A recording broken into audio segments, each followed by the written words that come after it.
Just to get started, my name is David. I'm based at the University of Geneva in Geneva, Switzerland.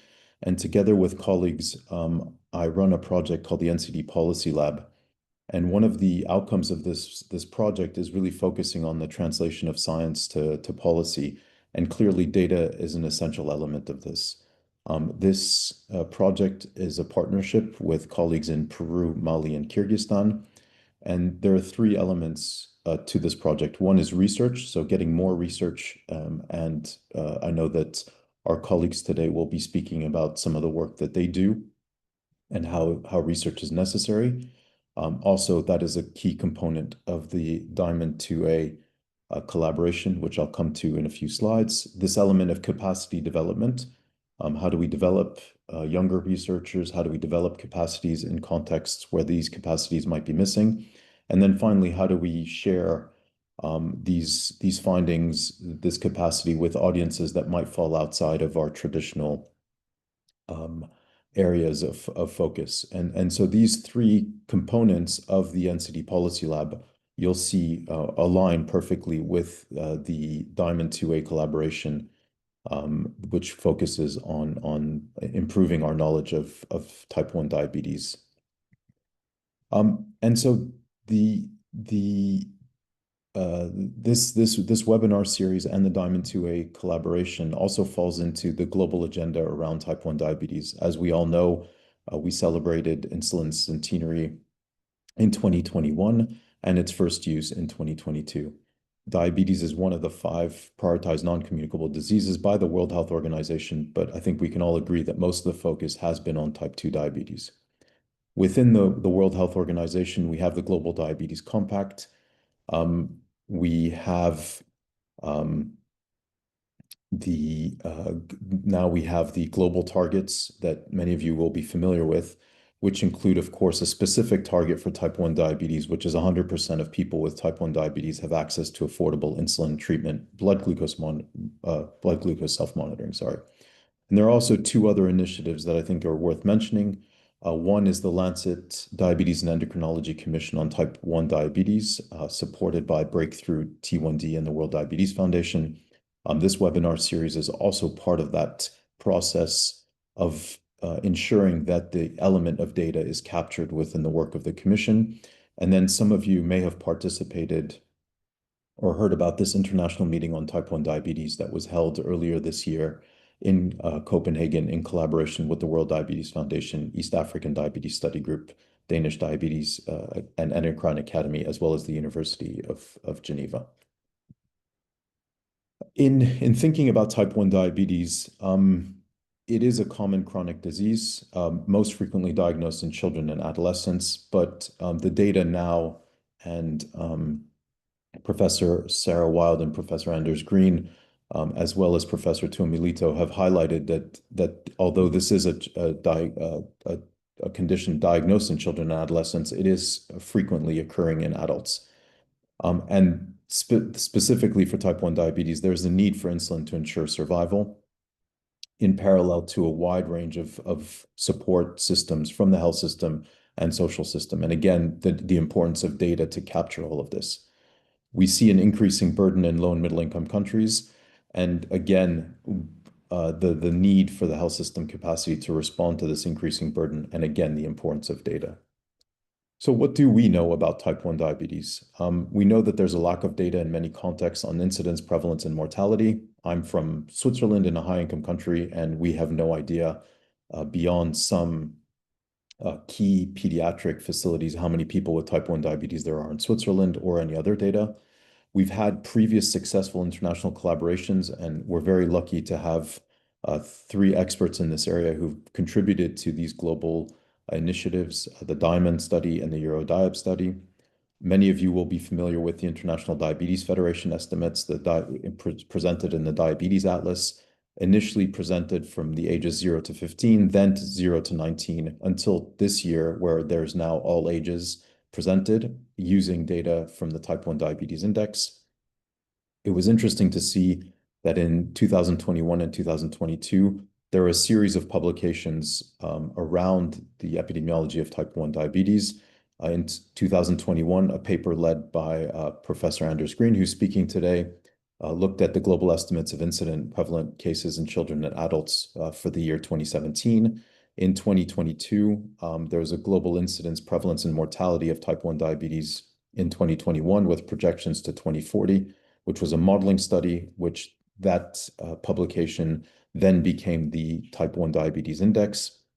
And then there was another paper in 2022 from a group in Harvard looking at estimating the total incidence of type 1 diabetes in children and adolescents from 0 to 19 from 1990 to 2050.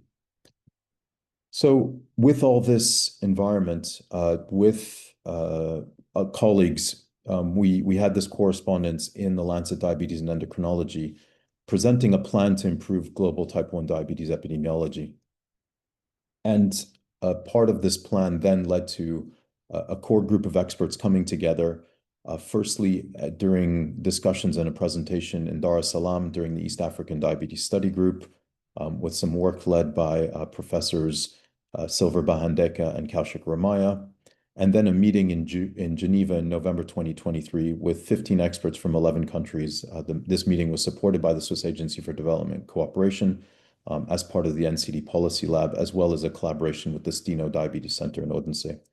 And this group really developed the concept and relaunched the DIAMOND study as DIAMOND 2A, and the A standing for action. And so what are the DIAMOND 2A goals? Firstly, to promote research in the area of type 1 diabetes, but more broadly than just epidemiology.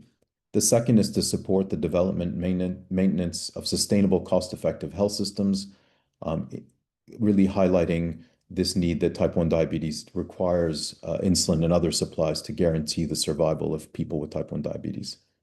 The third point, linking back to my earlier slides, was really strengthening capacity of young researchers and also capacity in epidemiology and public health research. Then to advance advocacy, so not just do research, but push the agenda forward on type 1 diabetes. And then the last is to advance empowerment of people living with type 1 diabetes through research. In terms of the objectives is, sorry, to promote epidemiological public health utilization and health economics research in type 1 diabetes. Again, capacity development, providing relevant information for communication with decision makers to support the prioritization and policymaking around the diagnosis, monitoring, and management of type 1 diabetes, both on a global level and locally, and then really support patient organizations with data that would be generated.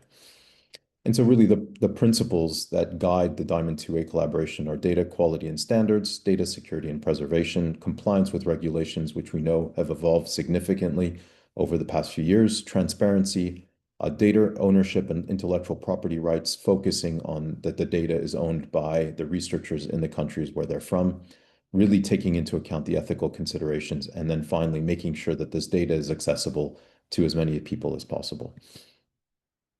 And really coming back to earlier slides, the components of the DIAMOND 2A collaboration. So data and research, studies, registers, communication and advocacy for improving diabetes care, providing reports, scientific publications, stakeholder engagement, and ensuring that when the data is presented, it's tailored to the audience. And then, as I mentioned before, capacity development through a variety of activities, and that all these three components feed off each other in ensuring that we move the type 1 diabetes agenda forward.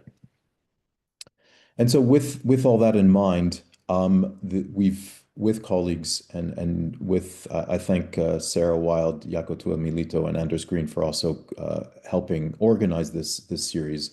The aim of these webinars is really to share experiences. Many of us now are being approached by different colleagues, different countries around the establishment of registers, and we felt it was important to share experiences, lessons learned on this issue, to also further develop the network.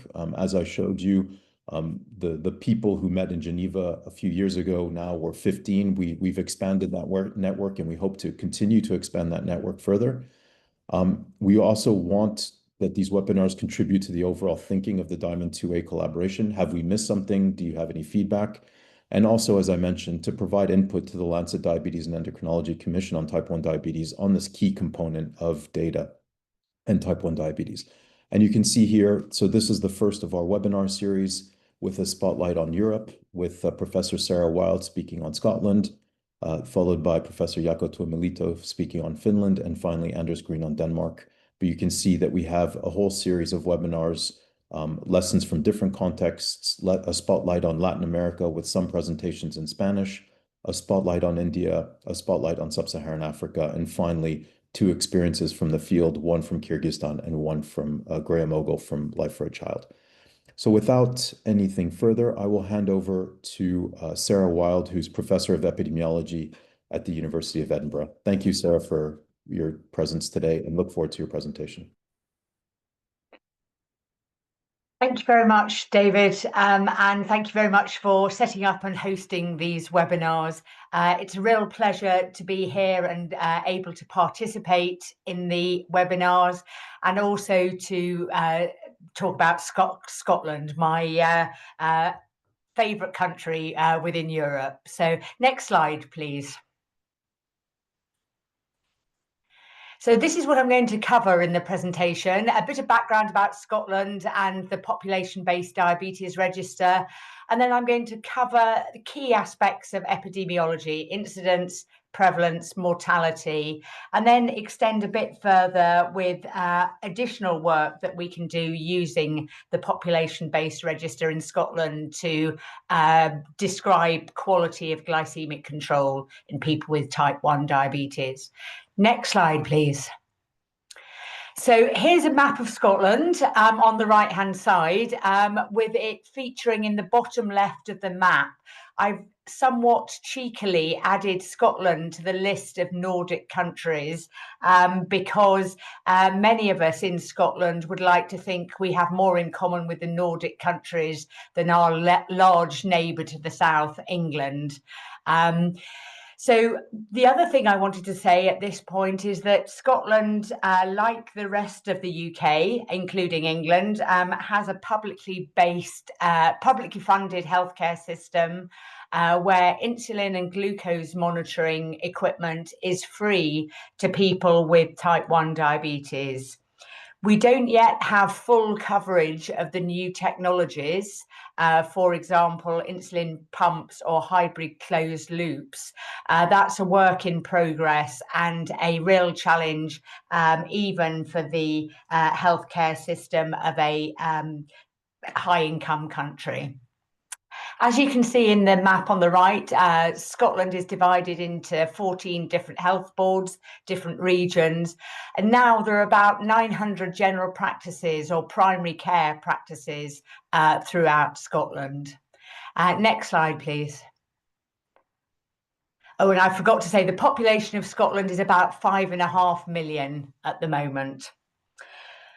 So I've been in Scotland now since 2002, and I'm very fortunate to have been able to benefit from a lot of work that was done before I moved to Scotland in defining the data set for the population-based diabetes register. As you can see from this slide, it took a good few years to agree the key components of the diabetes register. And the agreements were finally made in 2002, just as I arrived in Scotland. And you will see mention there of READ codes. Those are the disease diagnostic and process codes that are used in primary care in the UK. So they're similar, but far more complicated than ICD codes. So the way the register is based is using READ codes that are assigned in primary care to identify people with diabetes. And then the database is based on people with those codes that have been assigned in primary care. So our data set only covers people known to have a diagnosis of diabetes. Next slide, please. So the national collection on diagnosed diabetes started in 2000. It had been started earlier in one region in the east of Scotland, the Tayside region, in 1996, but it was complete across Scotland by about 2004. We were really helped in improving completeness of the register by the introduction at that point of a pay for performance scheme for general practitioners. They were paid to ensure they had a diabetes register. So that really helps ensure we had completeness. We produce an annual report on data from the database that is called Sky Diabetes, the Scottish Care Information Diabetes Dataset. And so, referring back to David's point about transparency, the information are freely available in the Scottish Diabetes Survey, and I'm now the lead for that publication. So the data are collected on a daily basis into Sky Diabetes using electronic capture overnight from both primary care and secondary care electronic systems. And of course, it's a huge help in our country to have healthcare records that are electronic. And that's obviously not the case in many countries in the world, although there's increasing digitalization of healthcare records across the world. As you'll see, I mentioned 1,000 general practices in Scotland here. I am afraid that's a bit out of date. General practice and primary care are in crisis in Scotland at the moment. We've got a real challenge maintaining it, and so the number of practices is shrinking. All hospital clinics, secondary care services for diabetes also contribute data. And the information that is collected includes demographic, clinical, laboratory results, eye screening data from our population-based diabetic eye screening program, and also prescribing information for both diabetes and other drugs, including cardiovascular drugs like antihypertensives and statins. Next slide, please, David. And this is just a schema that shows where the information comes from. I've mentioned primary care and hospital clinics, but information also comes from foot clinics where people see podiatrists, from eye screening and laboratory data. We do also have something called My Diabetes My Way, which is a patient portal into Sky Diabetes so that patients can see their own data. And we're still working on being able to allow people with diabetes to upload their own data into the database. One of the key challenges at the moment is for continuous glucose monitoring data to be uploaded. That's a topic for another discussion. But we're also exploring how we can include information on patient-reported outcome measures in Sky Diabetes. That, again, is a work in progress and an example of how the register continues to evolve. Next slide, please, David. So data governance will be a topic that's familiar to many of you, and the challenges of ensuring patient confidentiality while making sure that the information can be used for health service planning, for evaluation, but also for research purposes. And each country has a slightly different approach to data governance. The way it works in Scotland is that each general practice is responsible for their patients' data. But when Sky Diabetes was set up, the responsibility for data in Sky Diabetes was transferred to the 14 regional health boards I mentioned earlier. And that makes it somewhat easier to seek data governance permission rather than having to go to each individual practice.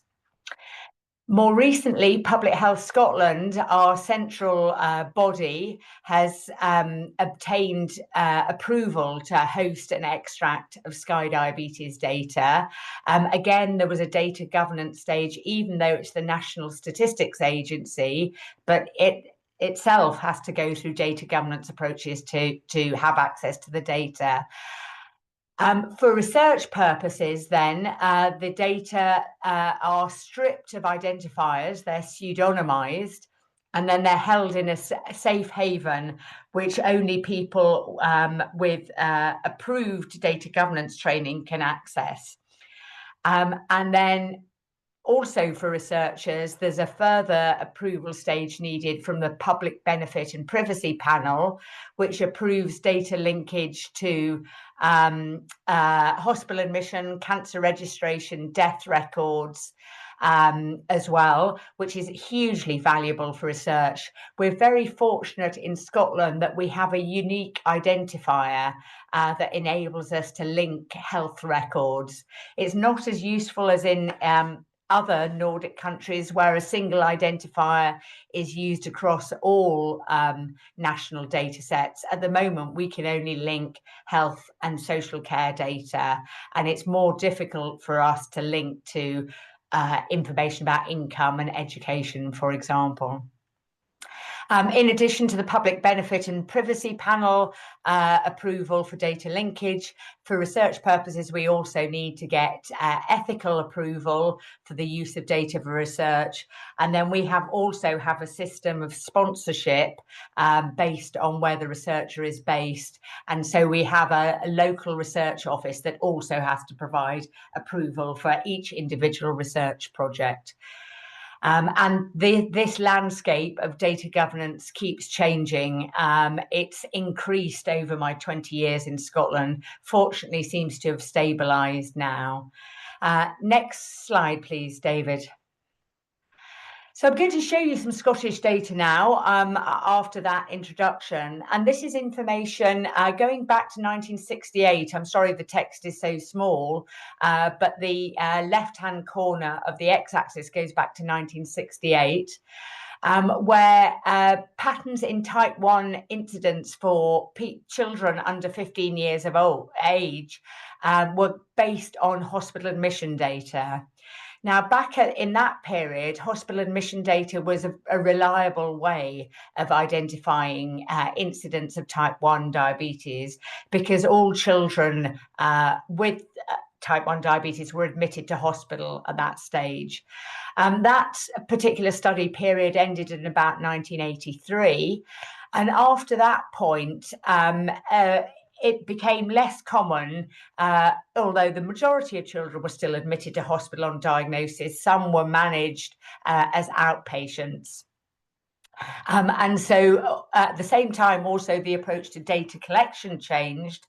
And instead, the information came from a register, a paper-based register initially, that was collected information from pediatricians. And so when they saw a new child with type 1 diabetes, they filled in a registration document. So that middle set of data comes from 1983 to 1999. And you can see over both of those periods, incidence of type 1 diabetes increased. The rate of increase slowed in the middle period. And then the last set of data on the right-hand side is from 2006 to 2009. And you can see really that incidence has stabilized. This last period's data comes from Sky Diabetes. So these are all different sources, which is why I've left a gap between them.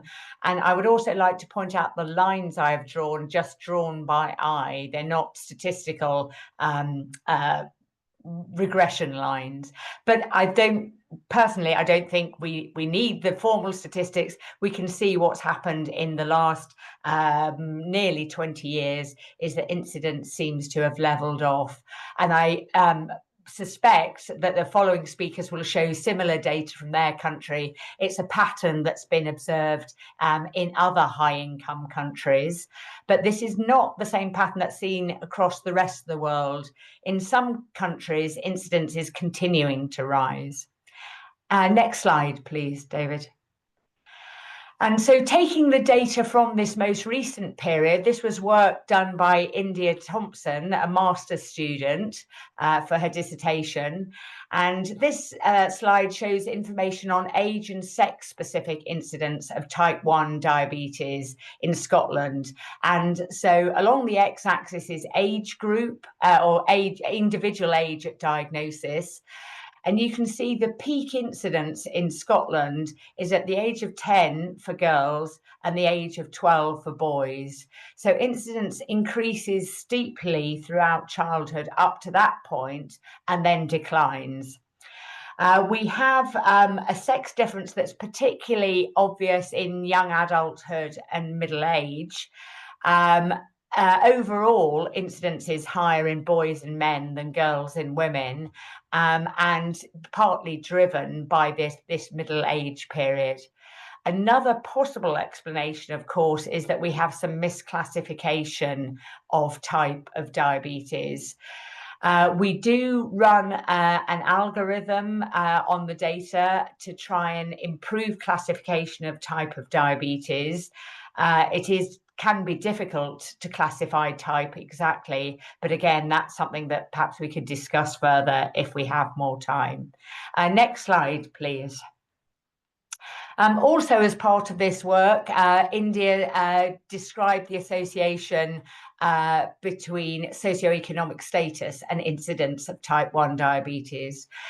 As I mentioned, in Scotland, we don't have access to individual level data on income and education and occupation. So for our measure of socioeconomic status, we use an area-based measure that is based on census data and covers some of those factors that I've mentioned. And it works pretty well as a measure of socioeconomic status.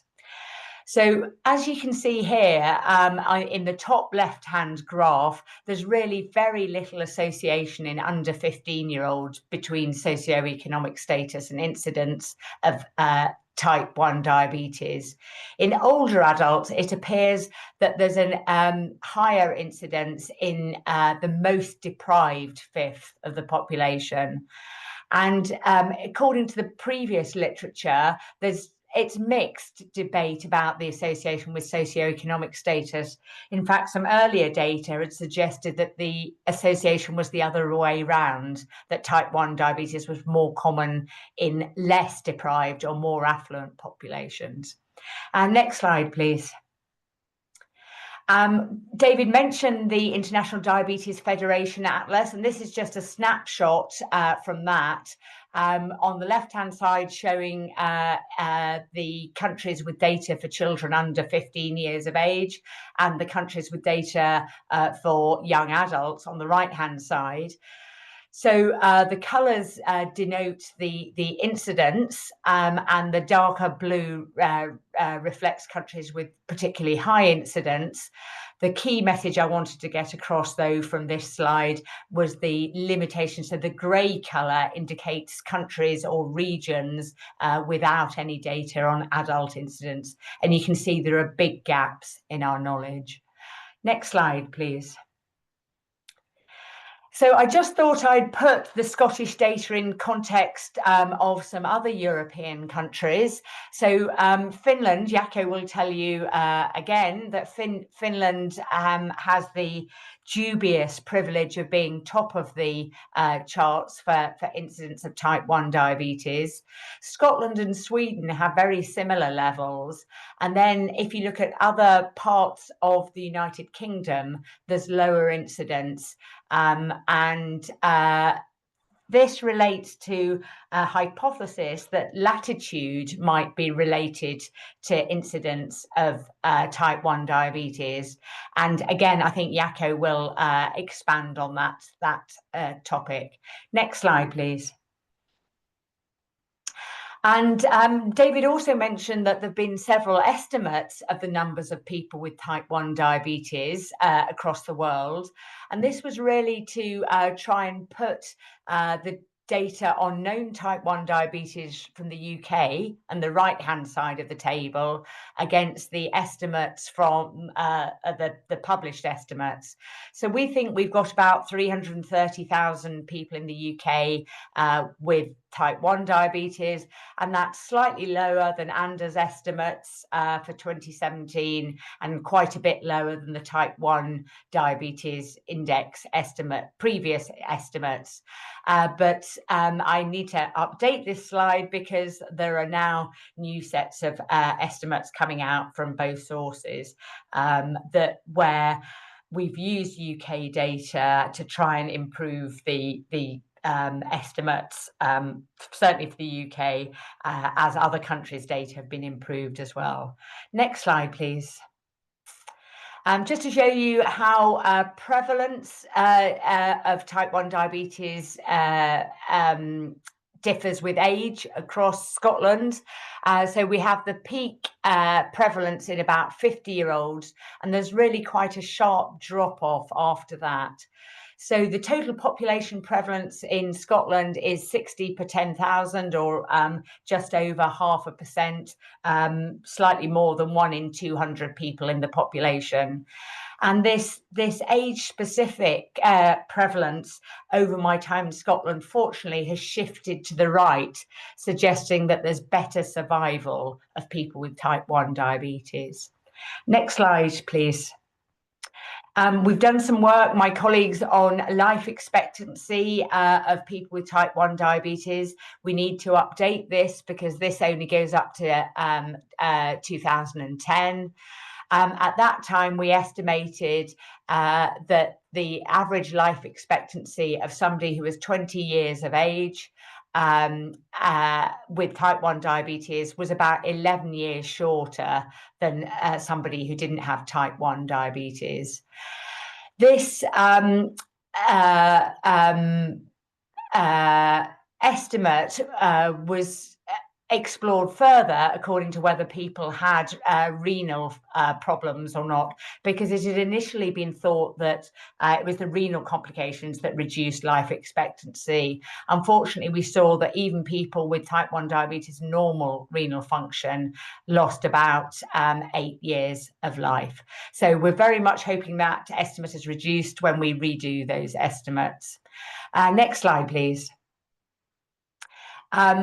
This is work by Rory Campbell, a medical student who investigated how mortality in people with type 1 diabetes was associated with socioeconomic status, and made comparisons with the effect of socioeconomic status on people in the general population of Scotland. So on the left-hand side, again, we have the most deprived fifth of the population, and you can see this steep socioeconomic gradient. There are 3 bars there. The left 2 bars are for 2 different periods for people with type 1 diabetes, 2006 to 2010 and 2011 to 2015. And then the right-hand bar is for people without type 1 diabetes for the second period. And what this shows, there's a lot of information there, but is that the mortality is about twice as high in the most deprived fifth of the population, regardless of diabetes status, but the risk, the gap is wider for people with type 1 diabetes than for people without type 1 diabetes, and that unfortunately it seems to be widening over time. And again, we need to update this and see what's happened in the last 10 years. Next slide, please, David.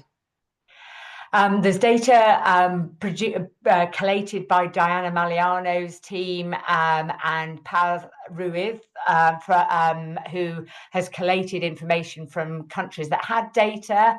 There's good news in that absolute mortality is falling in people with type 1 diabetes in all of these 6 countries.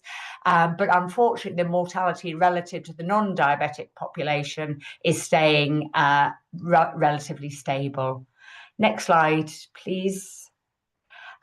Just briefly to go over Scottish policy. I realise I'm talking for too long. We have Scottish type 1 diabetes guidelines and a policy document to improve quality of care in people with diabetes of all types. Next slide, please. And we report this annually in the Scottish Diabetes Survey. So I've just given an example here from 2022. It lists the 9 processes of care by type of diabetes. You can see that we do pretty well on recording HbA1c, but not so well on foot screening, for example. And we have targets for treatment, so HbA1c, blood pressure and cholesterol targets, and there's still plenty to be done, particularly in meeting HbA1c targets for people with type 1 diabetes. Next slide, please. And this is really to show what happened during the pandemic about completing care process for people with type 1 diabetes, and very much hoping that when we get the 2004 data, we can see full recovery from the pandemic. Next slide, please. As you gather, we're very interested in health inequalities. Other members of our research team have investigated how glycemic control differs with socioeconomic status. Unfortunately, glycemic control is worse in the more deprived population, and that may be one of the reasons why the mortality is higher in more deprived people with type 1 diabetes, even in a high-income country. Next slide, please. I'm sorry you can't read this, but this is to illustrate some comparisons that we've been able to do with other countries that have population-based data on quality of glycemic control. This now is out of date and we're updating these estimates. So it's very helpful to have these comparisons, not least to provide information to policymakers about what is possible in other healthcare settings in terms of achieving good quality diabetes care. Next slide, please, David. So I'm finishing now to summarise that type 1 diabetes incidence appears to be stable in Scotland and other high-risk countries. Mortality is declining, and that's contributing to increasing prevalence, but we see major socioeconomic inequalities. And then finally, glycemic control is less good in Scotland than in other countries, and this is partly because we have less access, our population with type 1 diabetes has less access to some of the newer technologies than other countries. So I'll end there, David. Sorry for probably going on too long. No, thank you very much, Sarah, for this really interesting presentation, highlighting the experience from Scotland as well as the different results that can be generated. While I switch slides for our next speaker, if there are any questions for clarification, please just state your name and you can ask Sarah a question while I bring up our next speaker's slides.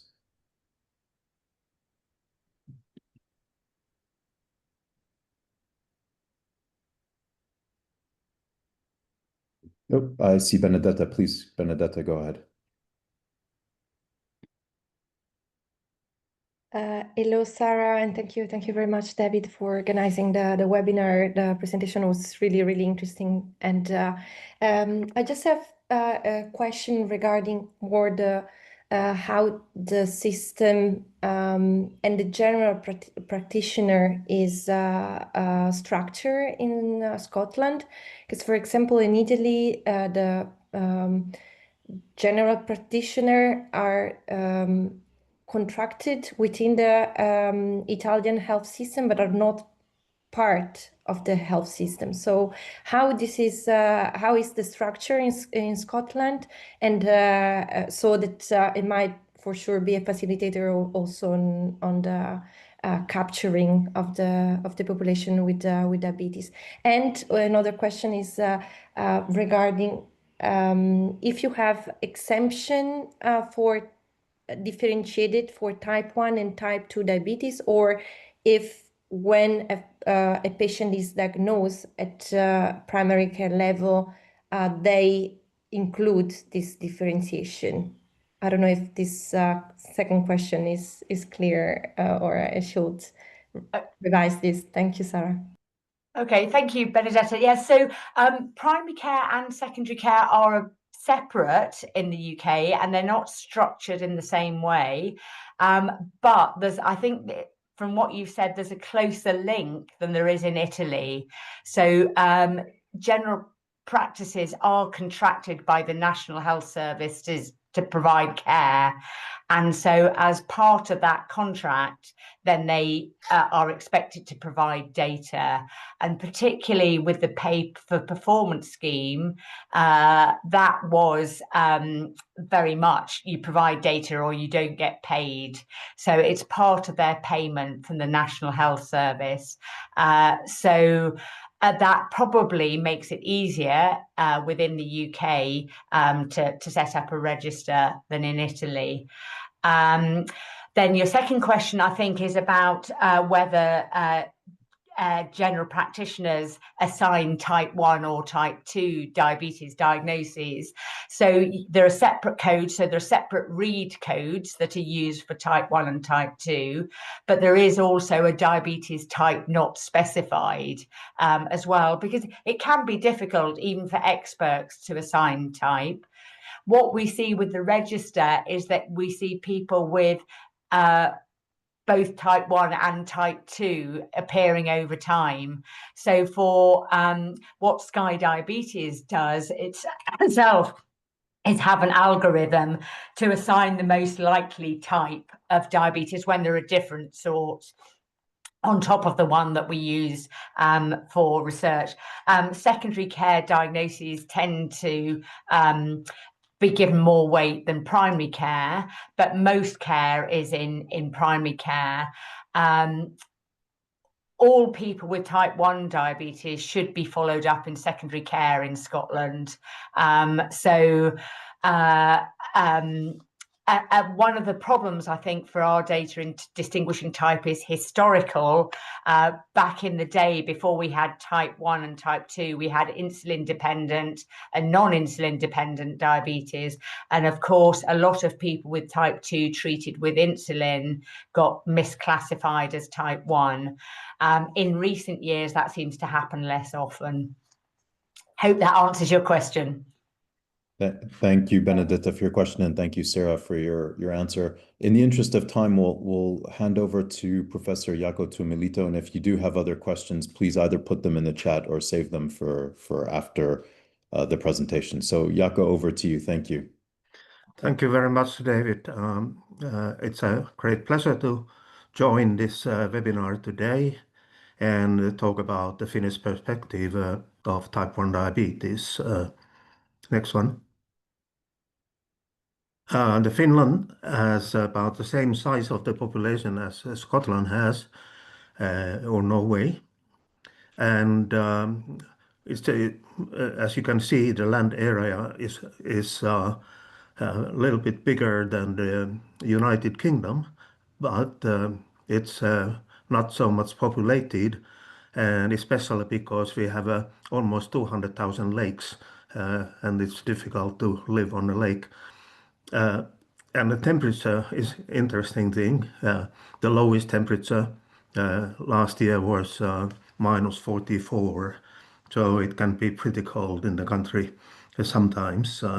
Life expectancy has been increasing, and it's about 80 years for men and 85 for women, which is pretty good nowadays. Next one.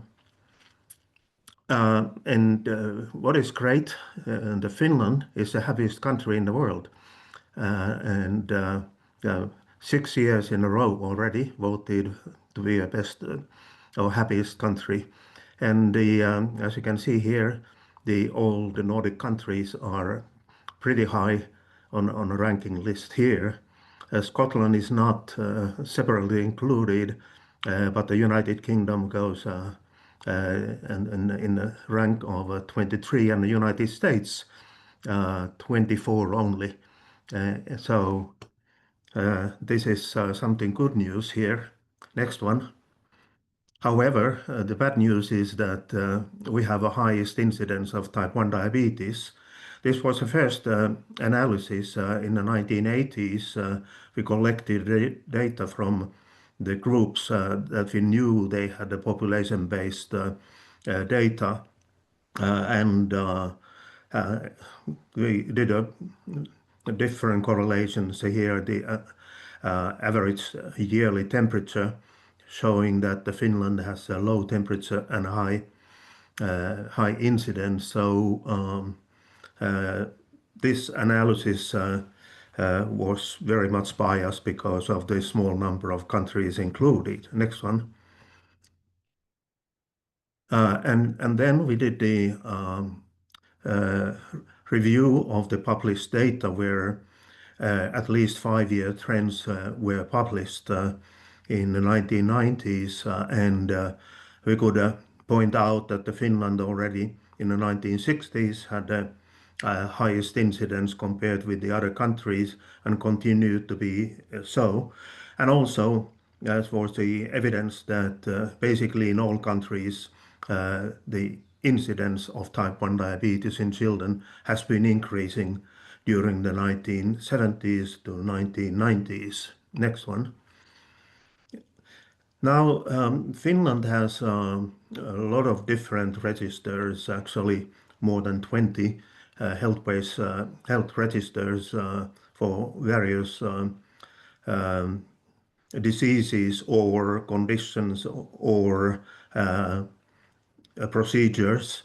So population data we have since 1500, and health services, we have a national health service, equal access for all, but not free of charge. You have to pay something. And also we have at the same time the private sector working. But all children diagnosed with type 1 diabetes are admitted to the public hospitals. They are not treated initially in private care or general practitioners. So in 1968, we started the inpatient hospital discharge register. Mortality data we have had since a long time.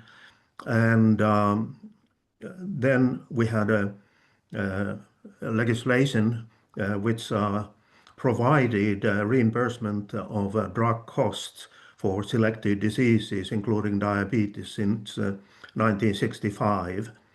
And in 1965, actually, we also had a national ID number, which has been used for health registers and everything else. So it's like a name. We are using the ID number everywhere. And prescription register from all pharmacies started in 1995. So automatically, when I go to the pharmacy and buy medicine with the prescription, it automatically goes to the central register.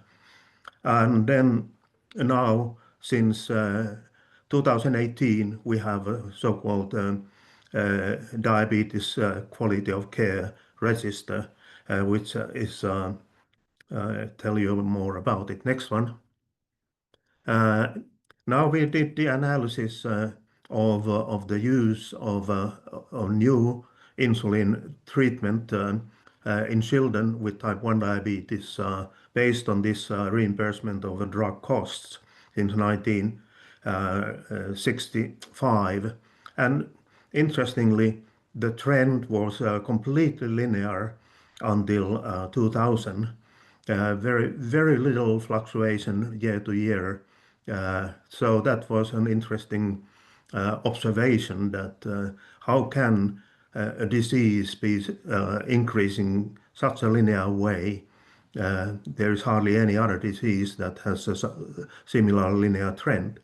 And then, next one, we could draw back the line and see when actually the zero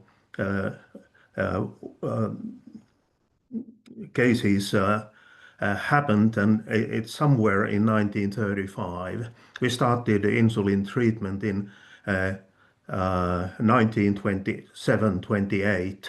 So ever since, the incidents have been increasing in a linear fashion. We had one study in 1953, and the incidence at that point was 13, and actually it falls exactly on this line as well. So very interesting observation. Next one. And then we set up in 1990 the Diamond study, the global incidence study, which again confirmed that Finland has the highest incidence of type 1 diabetes in the world. But then in the other observation was that the Sardinia in the Mediterranean Sea was the second highest, and the fourth highest was Kuwait. So this temperature issue is definitely not true. And we know now that in the Middle East and North Africa, the incidence is quite high. So the different observations and the epidemiological studies have confirmed that Finland has the highest incidence and continues to be so. Next one. Now this Finnish diabetes register, which is a new one, it's coordinated by the Finnish Institute for Health and Welfare, the government research institute, together with the Finnish Diabetes Association.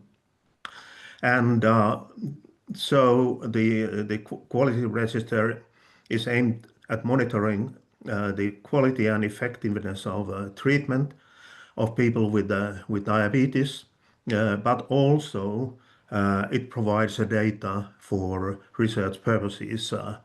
And of course, there is a very strict legislation procedures so that the information security is definitely secure.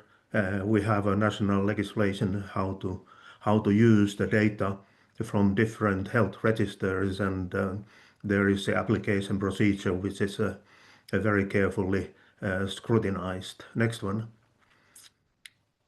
So the data, the main data in this quality register is a number of people with diabetes, type 1 and type 2 separately, prevalence, incidence, mortality among people with diabetes, prevalence of cardiovascular disease in people with diabetes, and kidney disease similar way, and then the laboratory values for hemoglobin A1C and LDL cholesterol.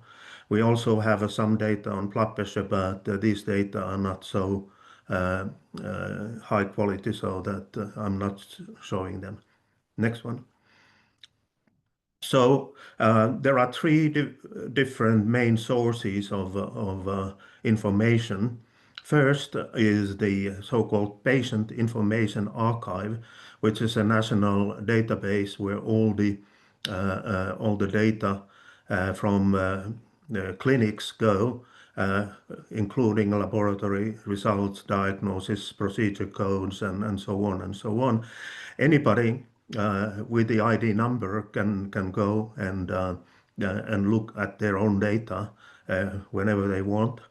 So this is the way we are storing the information. Of course, the clinics have their own data collection, more detailed. Prescription register, as I said, in 1995, and then we had since 1965 the reimbursement of a cost of anti-diabetic drugs. And having these three main sources here, 71% of cases of diabetes could be identified through all these three sources. So that tells us that the coverage is pretty good. Of course, this is all types of diabetes, not only type 1. So the type 2 diabetes is not necessarily using a drug, and so on.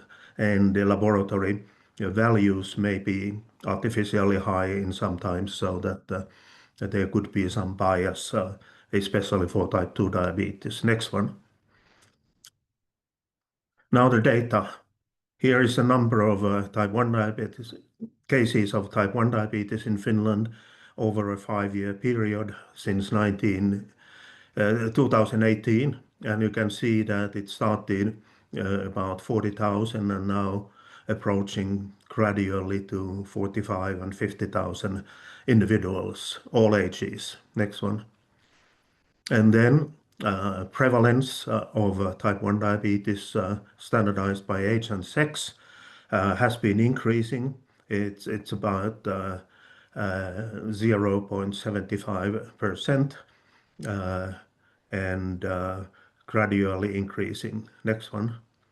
In prevalence of type 1 diabetes in the young children here, standardized by age and sex for this age group, has been somewhere 0.7 and now is about 1% in the whole of Finland. Next one.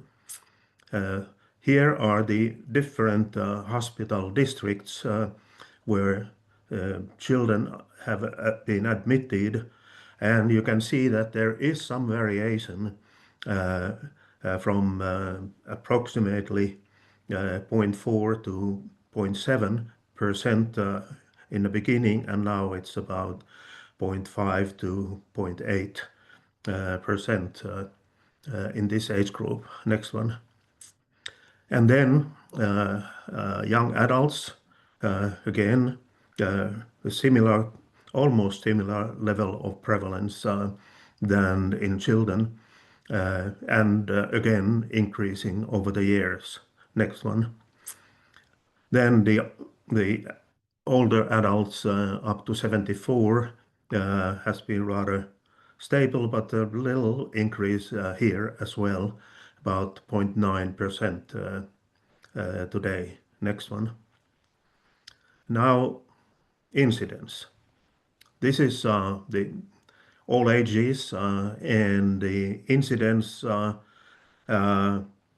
is rather stable, around 20, and in the last 2 years a little bit lower than in 2022, but not significantly so. Next one. And then in children, the incidence has been increasing, and earlier some data from some research groups in Finland pointed out that in children the type 1 diabetes incidence may be leveling off, but it looks like it is not true. Next one. And here are again by region. There is some variation, but it's very difficult to say because there is a yearly fluctuation due to the smaller numbers in some hospital districts. So I would say that it's rather stable anyhow. Next one. But during the last year, here is the incidence in all Finland at about 60, 61, and in some hospital districts, especially in the western part of Finland and south, is high, almost approaching 100 or 90, whereas in some other parts in the eastern Finland, it's around 50. So there is a gradient, but we cannot point out that it has geographically anyhow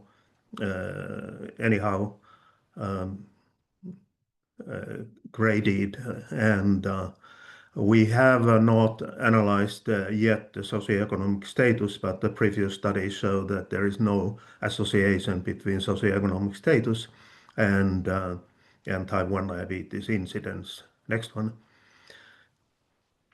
And then the young adults seem to be that there is a decreasing trend starting from about 21 and now it's about 18. So, but again, the trend is not very steep. Next one. Whereas in the adults over 40, in the last 2 years, there has been a decrease in the incidence in this category. But of course, as Sarah pointed out, in adults, it's pretty difficult to assign that type 1 diabetes and differentiate it from type 2 diabetes. Next one. Here are the 3 age groups presented on the same slide, and you can see here that in the oldest adults, the trend is really downwards from 11 to 6 over the 5-year period, whereas in the youngest children, in the youngest persons, there is an increasing trend from 57 to 64. Next one. Now, interesting thing we published already some time ago was that the pre-pubertal peak in incidence that we saw, for instance, for Scotland, has disappeared in Finland. So already at the age of 2 or 3, the incidence is equally high as the age of 10.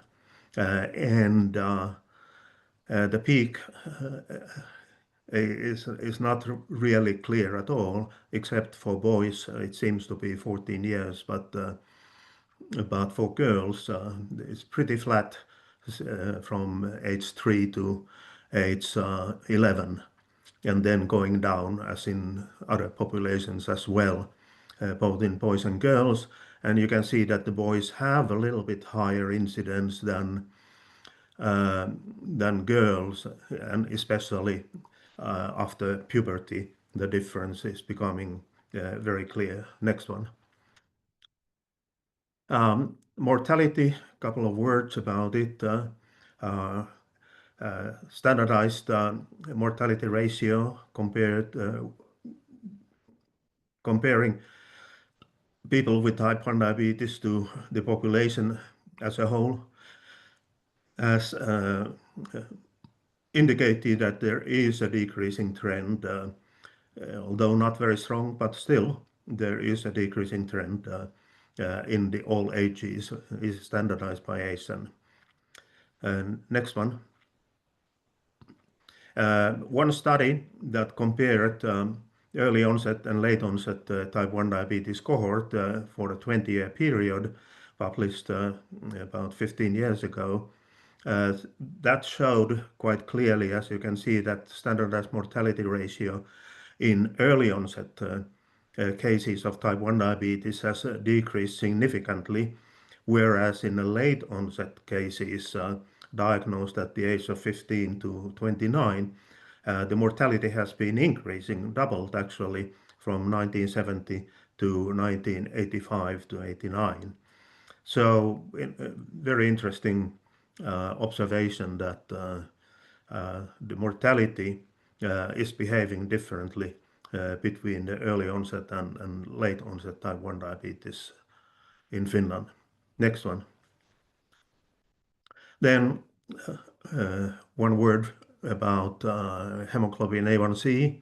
If the target would be 64, which is quite high still, the proportion of people who have a high A1C, that was about 52% in 2018, and now it is only 38%. So clear improvement, and whatever cut point we use, the similar trend is seeing that the A1C levels have been improving.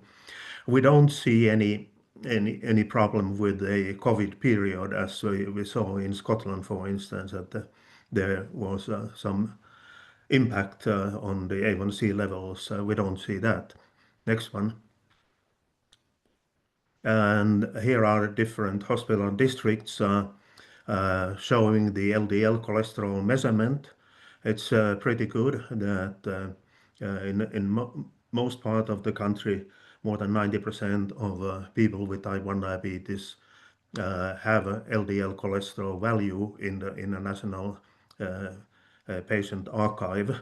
So and the lowest one is even that high as high as 80%. Next one. And then here, the high LDL cholesterol over 2.6, which is the recommended level, was about 50% 5 years ago, and now it's 27%. So there is a very nice improvement in the cholesterol levels. Next one. So my conclusion is that Finland has still the highest incidence of type 1 diabetes, especially in children. It is still increasing, but not as steeply as in the past.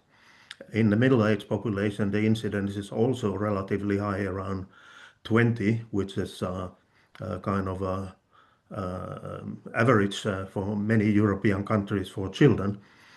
And the quality register established 5 years ago will provide very good information and possibility to monitor and develop the quality of care. And actually, as I showed, the quality has been improving. This register provides data for research purposes as well. And I'm sure that many studies, epidemiological studies, will be using these data in the near future, and is using already. Mortality in type 1 diabetes is increasing in the young onset, decreasing in young onset cases, but increasing in older onset. So there is a typo. It's a decreasing in the young onset cases.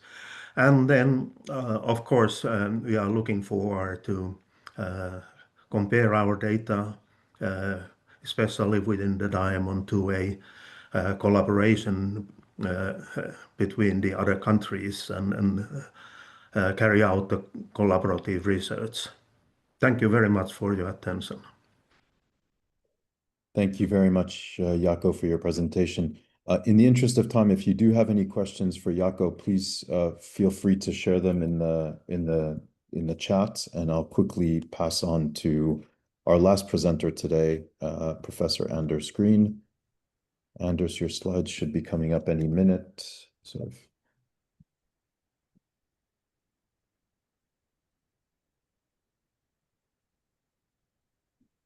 There we go, Anders. Over to you. Thank you very much, David, and hello to everybody. My name is Anders. I am affiliated with Steno Diabetes Center Odense in Denmark, and I have been involved with diabetes registry research, type 1 and type 2, and other chronic diseases for about 50 years by now. I'm very pleased to be part of the development of Diamond 2A. And in this particular presentation, I want to give a few words about the Danish current perspective of type 1 diabetes. Next one, please. You can see on this global picture where Denmark is, the big white island is Greenland. It is of no interest for US. It is of no interest for us in type diabetes research because there's no type 1 diabetes up there. So we focus on the small Danish part where we have about 6 million inhabitants distributed in 5 healthcare regions.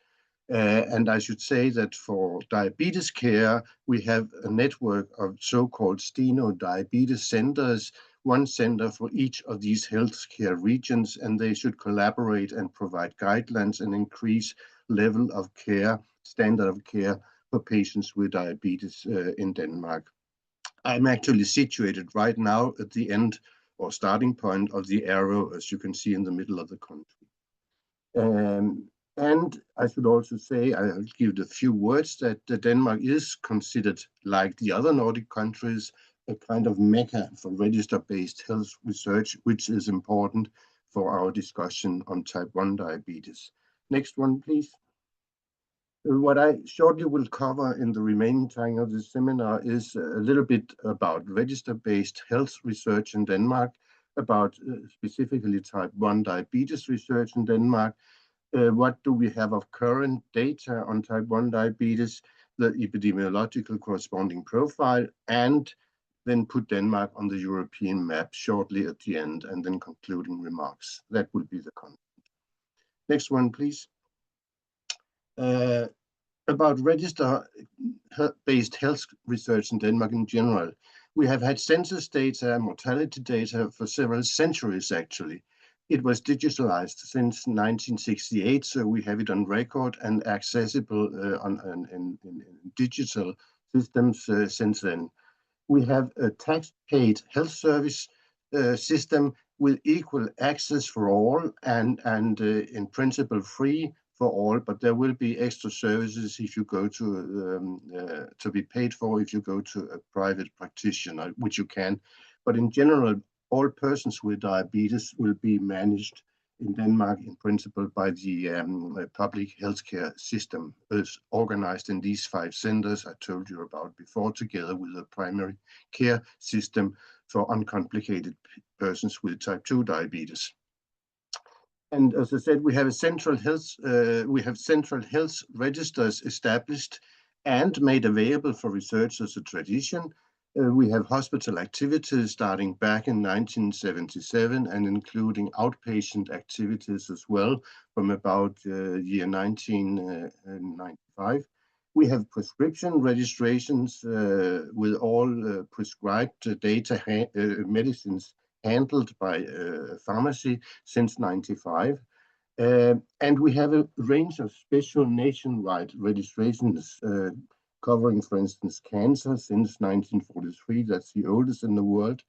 We have pathology registers, social services registers, and we also have a register run by the Danish health authorities on selected chronic diseases, including type 1 diabetes and type 2 diabetes as separate entities. Okay, next one, David. Concerning specifically type 1 diabetes research in Denmark, we have a long history and a long range of activities. It has to do with the history of insulin manufacturing and distribution, which actually, as you know, started in Denmark almost immediately after the finding of insulin in 1921 and its use first time in 1922, immediately after production of insulin was established in Denmark and then spread out from then. And of course, this led to a tradition of doing research in particularly type 1 diabetes. And currently, we have many centers and environments that are active on particularly type 1 diabetes databases and registers. For instance, as I said, we have the Danish Health Data Authority running a register for chronic diseases, including type 1 diabetes. The Danish Clinical Quality Program is establishing a diabetes register. It is not out yet. Danish Diabetes Association has its own system, and the network of Steno diabetes centers, at least 5 of the 4 centers are active on type 1 diabetes registers. And they are separate from that, other university departments and units that have established registers. They are all using the same, we are all using the same raw source data, but we are working more or less independently of each other in setting up these nationwide registers in a population of 6 million people. And you can see down below, there is a kind of reference to a paper which actually David chaired while he was associated, and he is still associated with us in Odense, about type 1 diabetes and health information systems, what we could learn of lessons from the Danish experience. You can see that reference there. Next one, please. The challenges, however, we have. The trees are not growing in the heaven in Denmark concerning register-based research, and that also applies for type 1 diabetes, because these nationwide health registers we are using as source data, they are in general established and operated for administrative support and purposes, and they are not tailored for research purposes. What does it mean? It does mean that we have particularly difficulties in distinguishing type 1 diabetes from other types of diabetes, the same way as Sarah told about from Scotland. And also, and that may be the case even in Scotland, how to distinguish type 1 diabetes from gestational diabetes, particularly in the young women, that we have problems with the diagnosis and the medication history to distinguish these issues. and the data quality and availability is not sufficient to address some clinical issues in diabetes. For instance, like more details about how and when the diagnosis of type 1 diabetes was established. We only know when the first diagnosis has been recorded in the system, but we don't know what come before then. We don't know what happened before the first prescription has been handled by a pharmacy. We don't know the conditions and context during which the diagnosis was made. Particularly concerning diabetic ketoacidosis, it is difficult from the diagnosis codes to distinguish between, for instance, a DKA event itself and the consequences of further metabolic controls and encounters at the hospital for controls after an event, because these two things are often coded the same way.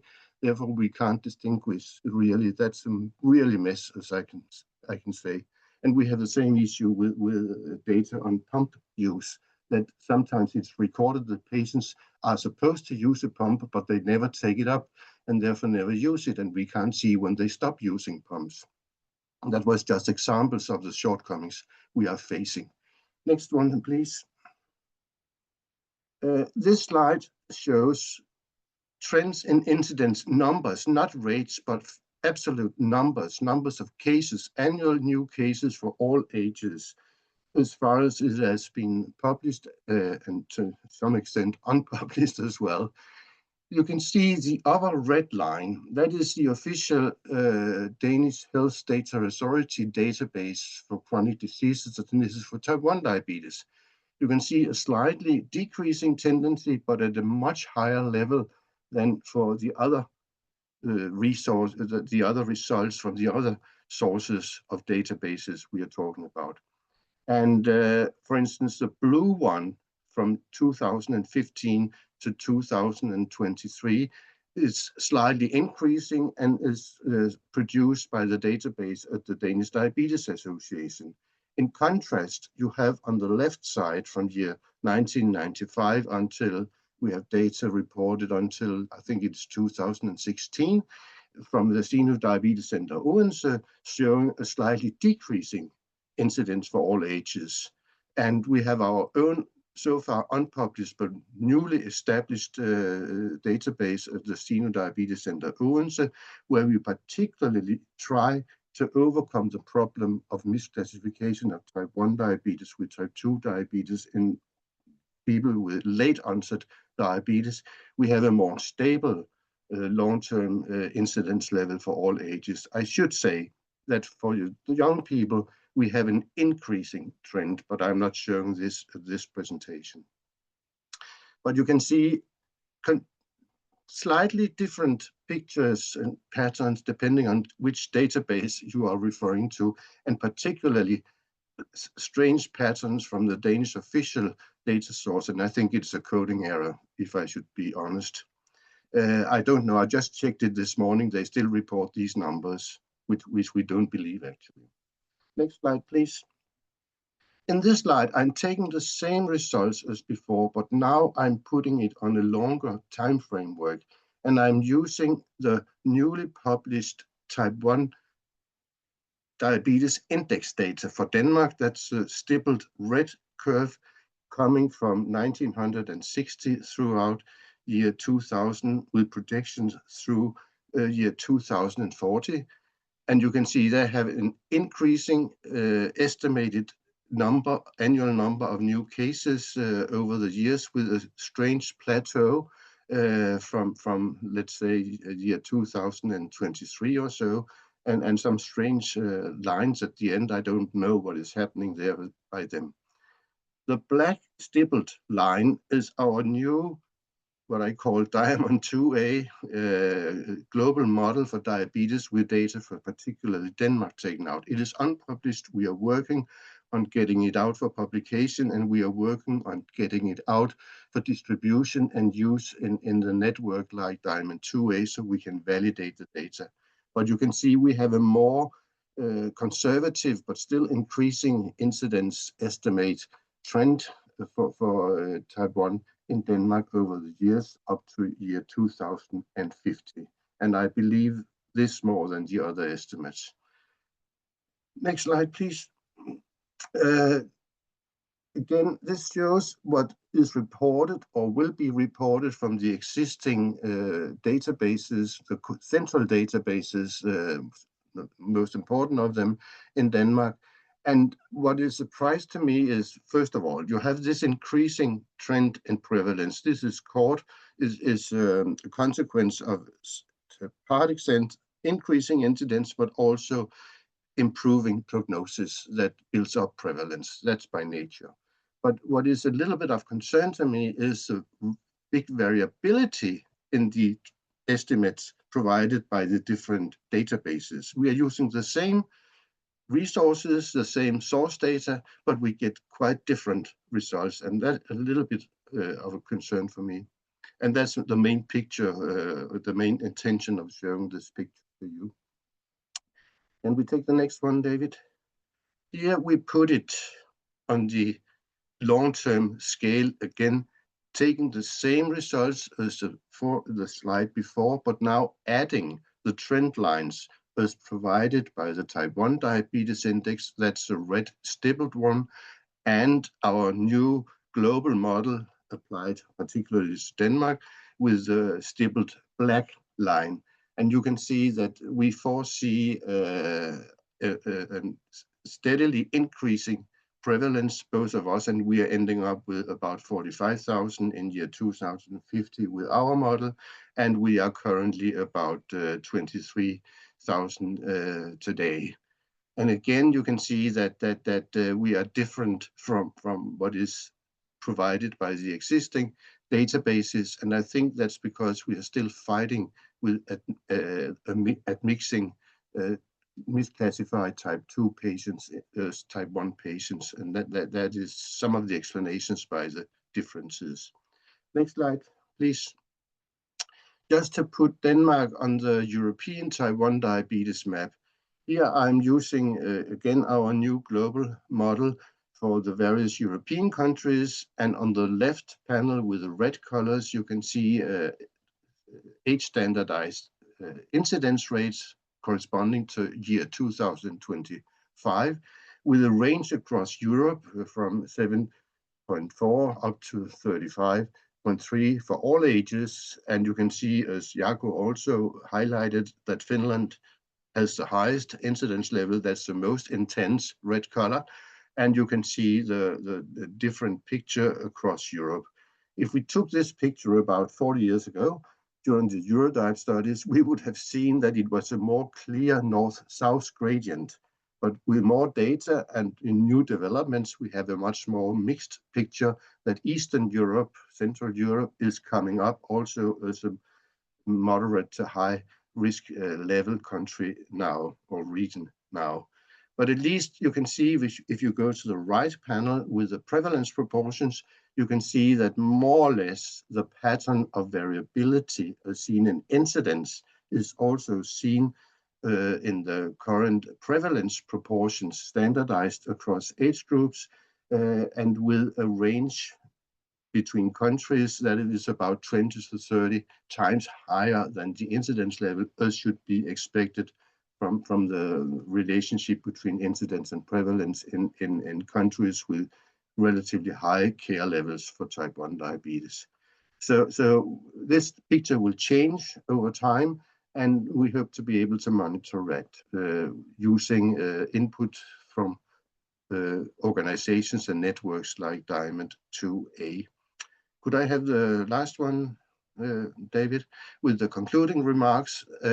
First of all, Denmark is a high-risk country. We know that for type 1 diabetes, and we have very favorable conditions for the provision of data on type 1 diabetes. But yet, estimates of type 1 diabetes differ wildly depending on who is doing research using the same data sources. And that's a little bit of concern for me. So in my perspective, I think we have a need to collaborate and come to a consensus on how to develop operational definitions to improve our understanding of what is going on with type 1 diabetes, even in a well-advanced and lucky country like Denmark. So we have a lesson to learn here, and we have a challenge to deal with. And hopefully, I would say that collaboration like the one we are starting now, and it's all going in the Diamond 2A network, may facilitate and stimulate such further work, even in our country. So I will stop here. We have 2 minutes left for discussion. Thank you very much for your attention. Thank you, Anders, for your presentation. Are there any questions for Anders or any of our other colleagues? I realize that time is short. Please, Morten, go ahead. Yeah, thank you, Anders. It was very interesting. Also coming from being a Danish diabetes doctor, do you have some data on the HbA1c levels? I can see on my recent studies on COVID-19 and type 1 diabetes, most of our patients across all centers in Denmark, the average HbA1c at the time of diagnosis is around 100 in the units we use. And then after a year, more or less, of treatment, we're about an average of 50, which is pretty good. We're actually quite good at getting them people down in HbA1c quite fast. So would that be backed up in some of your data, or? We have the data in our new database, and we can correlate it with socioeconomic status and other outcomes, etc. It is not analyzed yet, but it will be analyzed. Okay, thank you. Thank you, Anders. Any other questions from any of the other? Please, Benedetta. Hello, Anders, and thank you very much both to you and Jaakko for the presentation. I have a question, Anders, on the one of the last slide that you shown the map of incidence and prevalence for type 1 diabetes that you are estimating and developing for within the Diamond 2A. Regarding for country that are you don't have primary data. Are you estimating based on similar country in the same region, or how is the estimate conducted? Okay, a short answer. In order to ensure comparability, etc., we have actually used the same input as provided by the type 1 diabetes index for the year 2025 for the age group 0 to 19. In order to say we don't differ in this respect, but they have a little bit of a different population census data for every country. So we differ there in some respects, and we differ in terms of projections for the future, projections for the history, and we differ in terms of what the transition is from young onset to later onset. So we have many differences, but we have one starting point that is common, and therefore I have taken the assumptions that are associated with type 1 diabetes index concerning countries with no well-known data. I hope that is an answer, because as also was pointed out before, there are so many countries for which we don't know what the situation is, but where we interpolate from other countries and guess. And I have simply taken the same approach as type 1 diabetes index in order not to create any further conflicts. Thank you, Anders. I was just wondering, because as Jaakko was showing, we have Sardinia in Italy, which is a very peculiar island. Yeah. In your map, the color was very similar, actually, to the. Unfortunately, we are working country-wide, and it may be totally irrelevant for countries like China, like India, and even for Italy with internal variability. And you also saw it from Finland that there are internal variabilities, but sometimes you have to cut a line somewhere. Thank you very much. Thank you. Any final questions? We're well over time, and on the screen you can see the next webinars that will take place. So the next webinar is on the 23rd of June from 12:30 to 2 o'clock. I mean, here we have a mix. Today we had our European colleagues, but on the 23rd we have lessons from Pakistan, North Macedonia, and Benedetta will be sharing her experience in Italy. I think we'll just thank Sarah, Jaakko, and Anders again for their presentations, but also for their leadership in bringing together and well, reestablishing the Diamond 2A network. So again, a huge thank you to the three of you. And everyone, look forward to seeing you on the next webinar series. If you're unable to participate, As I mentioned, all the videos will be available online as soon as possible. But again, a huge thank you to everyone, and have a good rest of your day.